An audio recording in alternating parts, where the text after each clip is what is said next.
নমস্কার বন্ধুরা, আমি দীপান্বিতা আরও একটা নতুন ভিডিও নিয়ে চলে এলাম। আজ তৈরি করে নেব অনুষ্ঠান বাড়ির মতন রুই মাছের কালিয়া। খুব সহজে বাড়িতে কি করে এই রান্নাটা তৈরি করা যায় তা আজ আমি তোমাদের সঙ্গে শেয়ার করব। যে কেউ এই রান্নাটা তৈরি করতে পারবে। তাহলে চলো দেখে নিই কী করে রান্নাটা আমি করেছি। এর জন্য আমি নিয়ে নিয়েছি রুই মাছ। এই মাছ বাজার থেকে কিনে আনার পর ভালো করে পরিষ্কার করে ধুয়ে নুন হলুদ মাখিয়ে আমি বরফে তুলে রেখেছিলাম। তারপর রান্নার আগে বরফ থেকে বের করে রুম টেম্পারেচারে নিয়ে আসার পর এগুলোকে আগে ভেজে নেব। এর জন্য আমি সর্ষের তেল আগে গরম করে নিয়েছি। তেলে ভালো মতন ধোঁয়া ওঠার পর মাছগুলোকে আমি ভেজে নিচ্ছি।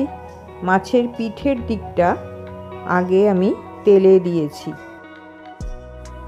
এক পাশ ভালো করে ভাজা হলে তারপর উল্টে দিয়ে অন্য পাশটাও ভেজে নেব।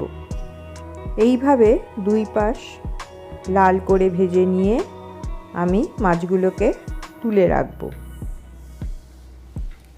সব মাছ আমি এইভাবেই ভেজে নিয়েছি।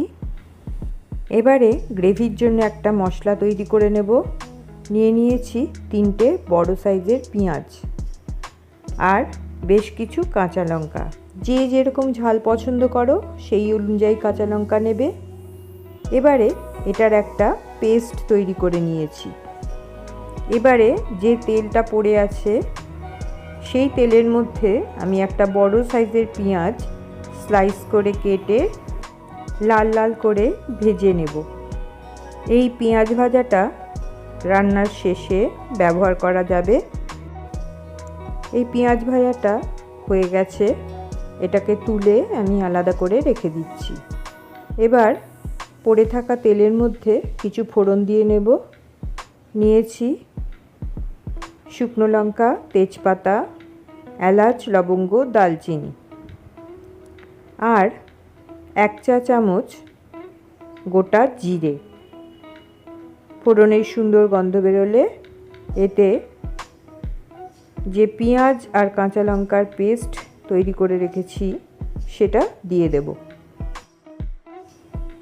এবার ভালো করে নেড়ে চেড়ে মশলাটাকে কষে নেব।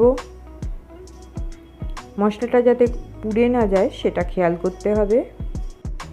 মশলা থেকে তেল ছেড়ে এসছে। এবারে এতে দিয়ে দিচ্ছি 1 টেবিল চামচ আদা বাটা, 1 টেবিল চামচ রসুন বাটা। ভালো করে আবার নাড়াচাড়া করে মশলাটাকে কষবো। পেঁয়াজ, আদা, রসুনের কাঁচা গন্ধ চলে গেলে এতে দিয়ে দিচ্ছি 1 টেবিল চামচ জিরে গুঁড়ো, 1 টেবিল চামচ ধনে গুঁড়ো, শুকনো লঙ্কার গুঁড়ো 1/4 চা চামচ। সব আবার একসঙ্গে ভালো করে নাড়াচাড়া করে কষে নেব। এতে সামান্য একটু জল দেব। জল দিয়ে ভালো করে আবার নাড়াচাড়া করে মশলাটাকে কষে নেব। যখন তেল ছেড়ে আসবে তখন এতে দিয়ে দিচ্ছি একটা টমেটো বাটা। একটা টমেটোকে আমি মিক্সার জারে নিয়ে বেটে নিয়েছি। সেই বাটাটা এখানে আমি মিশিয়ে দিলাম। টমেটো দিয়ে আবার মশলাটাকে খুব ভালো করে কষে নেব। টমেটোর কাঁচা গন্ধ চলে গেলে এরপর এতে দিয়ে দেব 1 কাপ জল। করে নাড়াচাড়া করে এরপর এতে দিয়ে দেব 1 চা চামচ হলুদ গুঁড়ো আর পরিমাণ মতন নুন এতে মিশিয়ে দেব। এবার সব একসঙ্গে মিশিয়ে দিয়ে ঝোলটা ফুটে উঠলে এতে ভাজা মাছগুলো ছেড়ে দেব। এরপর 5-7 মিনিটের জন্য ঢাকা দিয়ে দেব আর উনুনের আঁচ কম করে দেব। এতে মাছগুলো সেদ্ধ হয়ে যাবে। ঢাকা খুলে এতে দিয়ে দিলাম 1/4 চা চামচ গরম মশলার গুঁড়ো, 1 চা চামচ ঘি এতে দিয়ে দিলাম, এবার সব নাড়াচাড়া করে নিয়ে এতে আগে থেকে ভেজে রাখা পেঁয়াজ মিশিয়ে দেব আর এক মুঠো কিশমিশ এতে দিয়ে দেব। এতে রান্নার স্বাদ আরও বেড়ে যাবে। সব একবার নাড়াচাড়া করে মিশিয়ে নিলেই আমাদের রান্না তৈরি। এবার গরম গরম পরিবেশন করে দেব রুই মাছের কালিয়া।